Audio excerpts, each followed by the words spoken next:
South മുംബൈയിലെ ഒരു തിരക്കേറിയ സ്ക്വയറാണ് ഹുതാത്മ ചൗക്ക്. മറാത്തിയിലുള്ള ഈ വാക്കിന്റെ അർത്ഥം രക്തസാക്ഷി ചതുരം എന്നാണ്. 1956 സംയുക്ത മഹാരാഷ്ട്ര പ്രക്ഷോഭം ആരംഭിച്ചത്. അതേ വർഷം തന്നെയാണ് മഹാഗുജറാത്ത് പ്രക്ഷോഭവും ആരംഭിച്ചു. ഈ രണ്ടു കൂട്ടരും ബോംബെ നഗരം തങ്ങളുടെ സംസ്ഥാനത്ത് ചേർക്കണമെന്ന് വാദിച്ചു. ഈ നഗരത്തെ ഒന്നുകിൽ ഗുജറാത്ത് സംസ്ഥാനത്തോട് ചേർക്കുക, അല്ലെങ്കിൽ ഒരു കേന്ദ്രഭരണ പ്രദേശമായി പ്രഖ്യാപിക്കുക എന്നതായിരുന്നു ശക്തരും സമ്പന്നരുമായിരുന്ന ഗുജറാത്തി വ്യാപാരികളുടെ ആവശ്യം. അന്ന് ബോംബെ സംസ്ഥാനത്തിന്റെ മുഖ്യമന്ത്രിയായിരുന്ന മൊറാർജി ദേശായി ഇതിന് അനുകൂലമായ നിലപാടെടുത്തു. തുടർന്ന് പല രാഷ്ട്രീയ പ്രമുഖർ മറാഠി ഐക്യത്തിന്റെ വികാരങ്ങളെ ഉണർത്തുന്ന പ്രസംഗങ്ങളിലൂടെ പ്രക്ഷോഭം നയിച്ചു. 1955 നവംബർ 21 സേനാപതി ബാപ്പതിന്റെ ലീഡർഷിപ്പിൽ തുണിമിൽ ഡോക്ക് തൊഴിലാളികൾ ഏകദേശം 4.5 ലക്ഷം പേര് സമരം ചെയ്തു. ഇടതുപക്ഷം സംസ്ഥാന നിയമസഭയിലേക്ക് നയിച്ച പ്രകടനം പോലീസ് തടയാൻ ശ്രമിച്ചു. ഈ സ്ഥലത്ത് നടത്തിയ പോലീസ് വെടിവയ്പിൽ 15 പേർ മരിക്കുകയും 200 പേർക്ക് പരിക്കേൽക്കുകയും ചെയ്തു.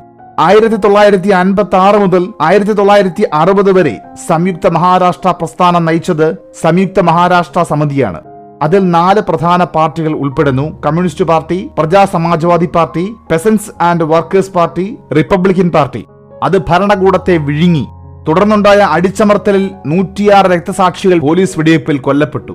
ഇവരിൽ ഭൂരിഭാഗവും മുംബൈയിലെ തൊഴിലാളി വർഗത്തിൽ നിന്ന് ഉള്ളവരായിരുന്നു. 1957 പാർലമെന്റിലേക്കും സംസ്ഥാന അസംബ്ലിയിലേക്കും നടന്ന തെരഞ്ഞെടുപ്പിൽ ഈ പ്രസ്ഥാനം കോൺഗ്രസ് പാർട്ടിക്ക് വലിയ തിരിച്ചടി നൽകി. മേൽപ്പറഞ്ഞ 4 പാർട്ടികളിലെയും നിരവധി നേതാക്കൾ തെരഞ്ഞെടുപ്പിൽ വിജയിച്ചു. ഒടുവിൽ കേന്ദ്ര സർക്കാർ ആവശ്യം അംഗീകരിക്കാൻ നിർബന്ധിതരായി. 1960 മെയ് 1 മുംബൈ തലസ്ഥാനമായി മഹാരാഷ്ട്ര സംസ്ഥാനം രൂപീകരിച്ചു. അന്താരാഷ്ട്ര തൊഴിലാളി വർഗത്തിന്റെ മെയ് ദിനം. സംയുക്ത മഹാരാഷ്ട്രയ്ക്ക് വേണ്ടിയുള്ള പ്രക്ഷോഭത്തിൽ കൊല്ലപ്പെട്ട സംയുക്ത മഹാരാഷ്ട്ര സമിതിയുടെ 106 പ്രവർത്തകരുടെ സ്മരണയ്ക്കായി 1961 ഔദ്യോഗികമായി ഹുതാത്മ ചൗക്ക് എന്ന് പുനർനാമകരണം ചെയ്യപ്പെട്ടു ഈ സ്ഥലത്തിന്. അതിന്റെ ഓർമ്മയ്ക്കായി സോവിയറ്റ് യൂണിയൻ ശൈലിയിൽ നിർമ്മിച്ചിരിക്കുന്ന Hutatma ചൗക്കിലെ martyr with a flame, ജ്വാലയേന്തിയ രക്തസാക്ഷി എന്നറിയപ്പെടുന്ന പ്രതിമയാണ് ഇവിടെ കാണുന്നത്. അപ്പം മുംബൈ യാത്രയുടെ വീഡിയോ ഞങ്ങളുടെ ചാനലായ രമേശ് ആൻഡ് സുരേഷ് വ്ലോഗ്സിൽ അപ്ലോഡ് ചെയ്തിട്ടുണ്ട്. കയറി കാണുക, സപ്പോർട്ട് ചെയ്യുക.